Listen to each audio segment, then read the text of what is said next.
राम राम। दोस्तों, हमारे धर्म ग्रंथों में आत्मा हमारे पितरों और हमारे पितृ देवताओं के बारे में बहुत महत्व दिया गया है, लेकिन मेरे जैसे बहुत लोग हैं जिन्हें इसकी जानकारी की कमी होने की वजह से खुद को और परिवार को बहुत सी परेशानियां भुगतनी पड़ती हैं। इसी उद्देश्य से अनेक जगहों से जानकारी प्राप्त कर मैंने इस वीडियो को बनाया है। दोस्तों, इसे शुरू से अंत तक अवश्य देखना। काफ़ी मेहनत से इसे बनाया है। और हाँ, लाइक और शेयर करना मत भूलना। जिन लोगों ने सब्सक्राइब नहीं किया है, मेहरबानी करके सब्सक्राइब करें, औरों को भी कराएं। तो आइए देखते हैं इस वीडियो को। ओम त्र्यंबकम यजामहे सुगंधिम पुष्टिवर्धनम उर्वारुकमिव बंधना मृत्योर्मोक्षे मामृतात्।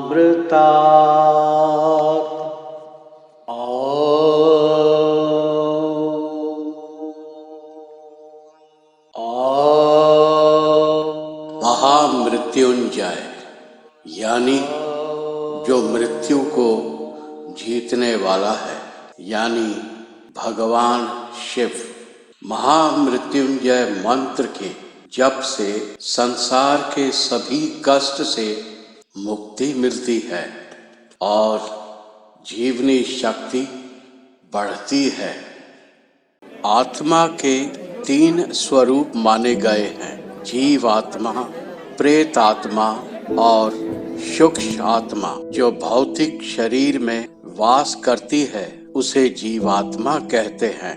जब इस जीवात्मा का वासना और कामनामय शरीर में निवास होता है तब उसे प्रेतात्मा कहते हैं। यह आत्मा जब सूक्ष्मतम शरीर में प्रवेश करती है उसे सूक्ष्म आत्मा कहते हैं। इस संसार में परमेश्वर ने हर परिवार में रक्षा के लिए माता पिता, बहन भाई, चाचा ताऊ आदि दिए हैं। जब परिवार के लोग मृत्यु को प्राप्त होते हैं तो परमेश्वर उनके कर्म और गति के अनुसार जिम्मेदारी सौंपते हैं। पितृ वास्तव में भूत ही होते हैं। अपने पुण्य कर्मों के कारण देव शरण में आकर देव योनि में आ जाते हैं और उन्हीं के परिवार की देखभाल करते हैं। इनको पितृदेव के रूप में पूजा जाता है, जबकि बुरे कर्मों के कारण भूत योनि में रहते हैं और ब्रह्मांड में भटकते रहते हैं। पितृ हमारे पूर्वज होते हैं, पर इनका ध्यान सदैव इनके घर परिवार पर ही होता है और आशीर्वाद देते रहते हैं। अतः घर के देवता होने के कारण हमको कभी इनको भूलना नहीं चाहिए।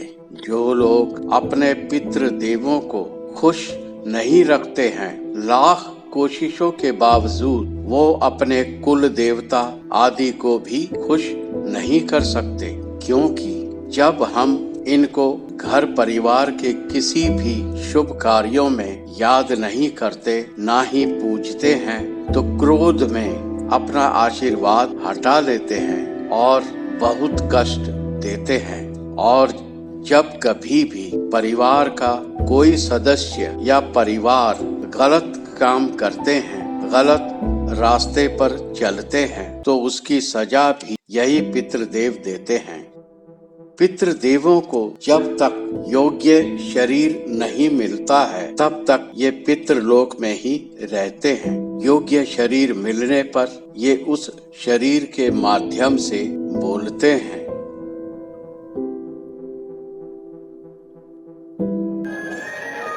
प्राय देखा जाता है परिवार के लोग जब कभी भी खुशी के कार्यक्रम करते हैं तो ये अपने पितरों को भूल जाते हैं। तब भी पितृ देवता परिवार को उसकी सजा देते हैं और परिवार में दुख, पीड़ा, क्लेश आदि बने रहते हैं। अतः परिवार के हर सदस्य को सदैव अपने स्वजनों और पितरों को याद रखना चाहिए और सम्मान देना चाहिए।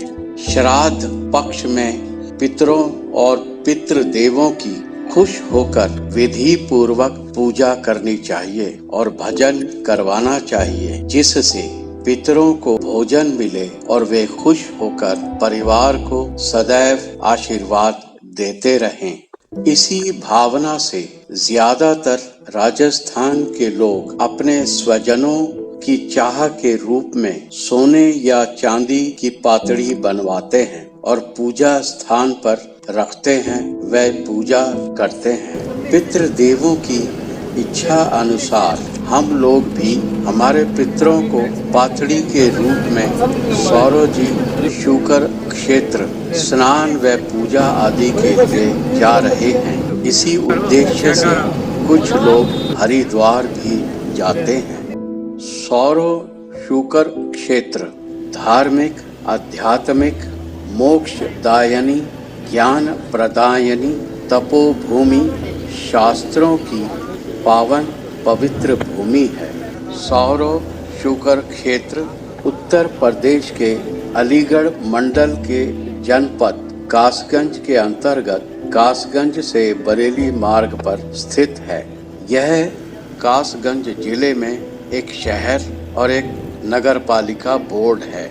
यह स्थान जगत की उत्पत्ति का केंद्र है। पुराण ग्रंथों में जो कथाएं वर्णित हैं तदनुसार हिरण्याक्ष नाम का एक बहुत ही बलवान दैत्य था। उसने देवताओं पर चढ़ाई करके भी सब लोगों को जीत लिया। वह अधिपति बनकर बैठ गया। देवता जहाँ तहाँ छिप गए, भगवान की आराधना करने लगे। तब भगवान श्री विष्णु ने इसी शुकर क्षेत्र में वराह का रूप धारण कर भगवान ब्रह्मा जी की नासिका से 12 उंगली मात्र प्रकट हुए और पाताल में जाकर हिरण्याक्ष दैत्य से युद्ध कर उसका वध किया। पृथ्वी का भार हरण किया। संपूर्ण जनमानस सुखी हुआ। देवता स्वर्ग पहुँचे। उसके बाद भगवान वराह अपने अवतार के उद्देश्य की पूर्ति के बाद निज देह का परित्याग सौरो शुकर पुण्य क्षेत्र में किया। इसीलिए सौरो शुकर क्षेत्र एक आदि प्राचीन तीर्थ है। सौरों में एक पवित्र कुंड है जिसे हर की पौड़ी भी कहा जाता है। उसमें लोग अपने मृतक परिवार के सदस्यों के राख, हड्डियों यानी अवशेषों को विसर्जित करते हैं। ऐसा माना जाता है कि ये अवशेष 72 घंटे के समय में गायब हो जाते हैं। प्रत्येक अमावस्या, सोमवती अमावस्या, दीपावली, शरद पूर्णिमा, मकर संक्रांति और राम नवमी पर कई तीर्थ यात्री यहाँ इकट्ठा होते हैं और पवित्र नदी गंगा में स्नान करते हैं। सौरो शहर में अनेकों मंदिर और अन्य पवित्र स्थान हैं। उनमें से कुछ हैं सोमेश्वर महादेव मंदिर, मानस मंदिर, परशुराम मंदिर, बराह भगवान मंदिर,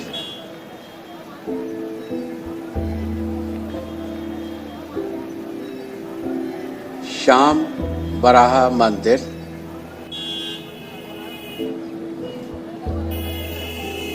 130 किलो पीतल की घंटी के साथ भगवान राम का प्राचीन रघुनाथ जी मंदिर,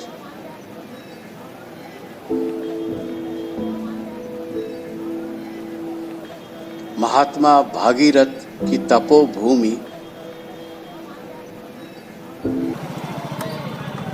भूतेश्वर महादेव, बटुकनाथ मंदिर और श्री गंगा माता तेलीवाला मंदिर, सीताराम जी मंदिर जिसमें पत्थर की मूर्तियां हैं, रामचरितमानस के रचयिता महान भारतीय कवि तुलसीदास का जन्म स्थान भी यही है।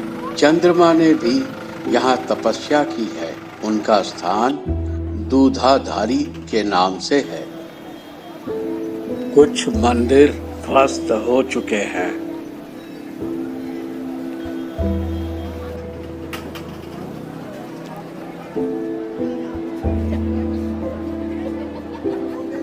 भगवान श्री राम तीर्थ यात्रा करते हुए यहाँ पधारे और अपने पितरेश्वरों का श्राद्ध कर्म किया।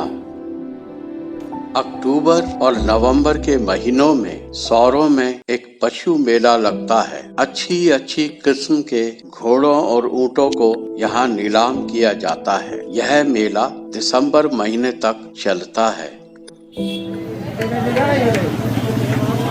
मुख्य रूप से राजस्थान, मध्य प्रदेश, गुजरात और भारत के कई हिस्सों से लोग मंदिरों के दर्शन के लिए आते हैं।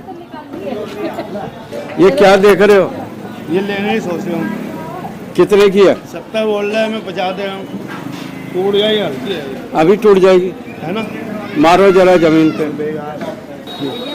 यात्रीगण यहाँ बस, ट्रेन या और साधनों से पहुँचते हैं। बहुत से ट्रैवल एजेंट विभिन्न स्थानों से पैकेज टूर भी चलाते हैं। शूकर क्षेत्र पहुँचते ही बहुत से पंडे मिलते हैं जो आने वाले का गांव और गोत्र पूछते हैं।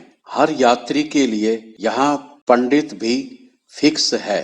कोई भी पंडित किसी भी यात्री के लिए पितृदेवों की पूजा नहीं करवा सकता। जिनके गांव गोत्र के अनुसार पंडित नहीं मिलते हैं, उन्हें बिना पूजन ही लौट जाना पड़ता है। सभी पंडों में अच्छा कम्युनिकेशन नेटवर्क है। हम लोगों को भी इस प्रक्रिया में 2 घंटे से अधिक समय लग गया था। पवित्र सरोवर के चारों ओर पूजनीय स्थल हैं। यात्री लोग पंडित द्वारा चुने हुए स्थान पर अस्थि विसर्जन, पिंडदान, पूजा आदि संपन्न करते हैं। चारों ओर मंदिरों के दर्शन के बाद यात्री गंगा नदी पर कछला पुल के नजदीक, जो कि सौरों से 12 किलोमीटर दूर है, गंगा नदी में अपने पितृ देवताओं और खुद को स्नान करने के लिए जाते हैं। स्नान करने के बाद यात्री पूजा आदि करते हैं। अपनी बस से हम लोग कछला पुल के पास पहुँचे हैं। ये करीब 10 से 12 किलोमीटर है। बहुत ज़्यादा गर्मी पड़ रही है। सब तरफ धूल ही धूल नज़र आती है। सुबह 9:30 का समय है। अभी बहुत सी दुकानें नहीं खुली हैं। कुछ एक दुकानें खुल चुकी हैं, जैसे खाने पीने के, हलवाई की दुकानें हैं। कुछ दुकानों पर गंगा जल भरने के लिए प्लास्टिक की बोतलें बिक रही हैं।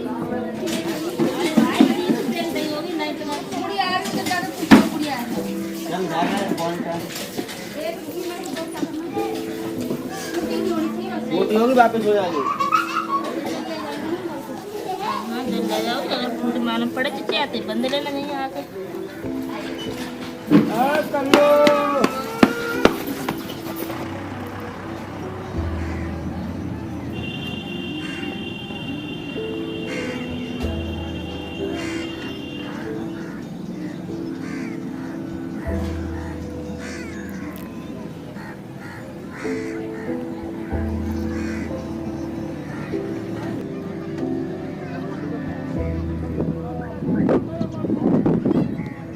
ज़्यादातर लोग यहाँ अपने प्राइवेट वाहनों से पहुँच रहे हैं। बहुत सारे लोगों ने छोटी छोटी दुकानें खोल रखी हैं, खोमचे बना रखे हैं।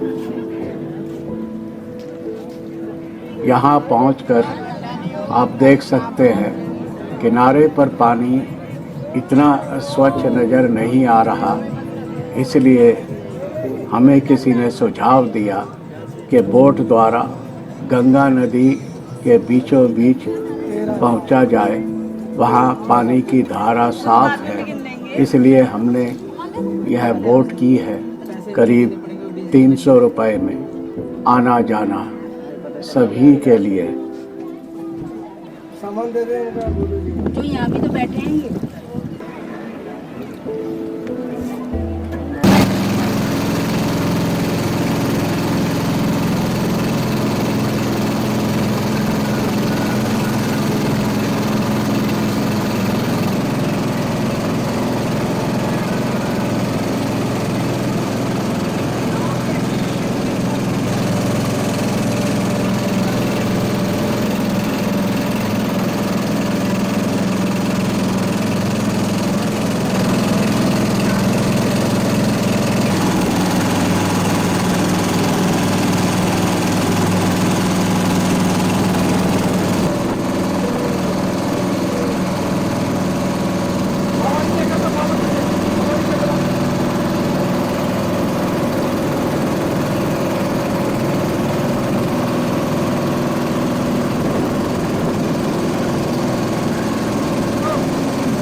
बहुत अच्छा लगा। हमने अपने देवताओं की पातड़ियों को भी स्नान करवाया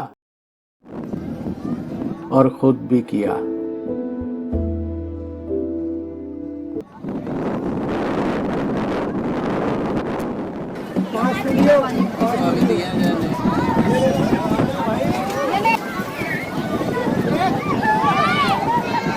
चलो चलो पानी की बोतल है आ जाओ सब। देखो अभी आप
कैसे दिया है?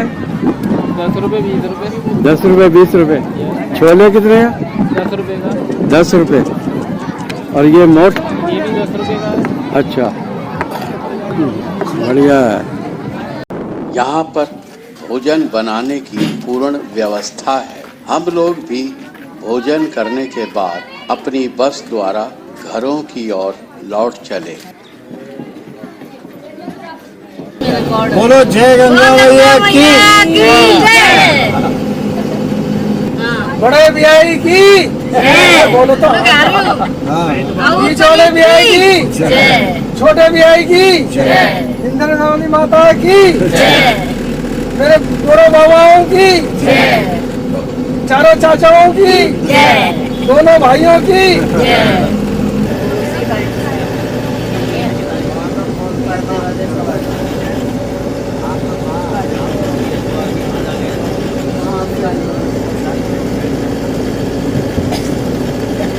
घर में पहुंचकर अगले दिन रात्रि जागरण किया, पितृदेवों के लिए भजन गाए तथा लंगर भी किया।